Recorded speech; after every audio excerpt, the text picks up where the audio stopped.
সিএমওইসকে বলেন না, স্টক শেষ হয়ে যাওয়ার জন্য আপনি ওষুধ পাচ্ছেন না, কেন ওষুধ কিনতে হচ্ছে? আপনি থাকেন না, আপনার সই না হলে ওষুধ পাওয়া যাবে না, আপনার সই না হলে সিটি স্ক্যান বিনা পয়সায় হবে না।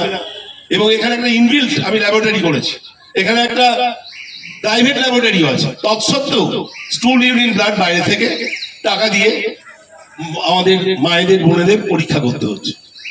তা এই কৈফিয়তটা চাওয়া, আমাদের রোগী কল্যাণ সমিতির আমি চেয়ারম্যানও, এখানে যেমন রাজ্যেরও চেয়ারম্যান, এখানকারও শিবরাত্রি সন্ধ্যেরও চেয়ারম্যান, সেখানে সিএমওইচ ওনাকে ভৎসনা করেছে, আমিও কৈফিয়ত চেয়েছি। সেটা মানসিক নির্যাতন হলো।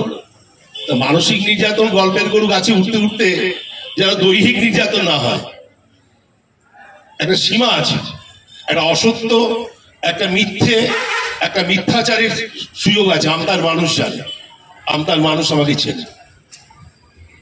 এখানে নিজের চেম্বারের মধ্যে বিরোধী দলের নেতাদের সঙ্গে ঘন ঘন বৈঠক, মুখ্যমন্ত্রী কি করে মানবিক মুখের অঙ্গীকারে কালিমা লেপন করা যায়, কালো আলকাতরার পোচ লাগানো যায়, এটাই যার ধ্যান জ্ঞান, তার বিচার কিন্তু আজকে হচ্ছে ওয়েস্ট বেঙ্গল মেডিকেল কাউন্সিলের পোডিয়ামে।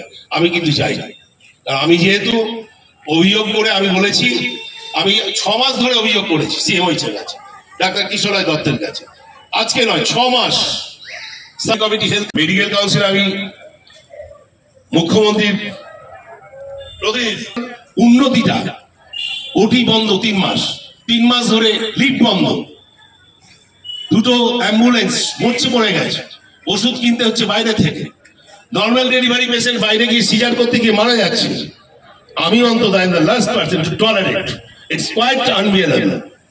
আমি এটার জন্য গণদেবতার আদালতে জনপ্রতিনিধিরা রয়েছেন, আমাদের গণদেবতা মনে করি মানুষ।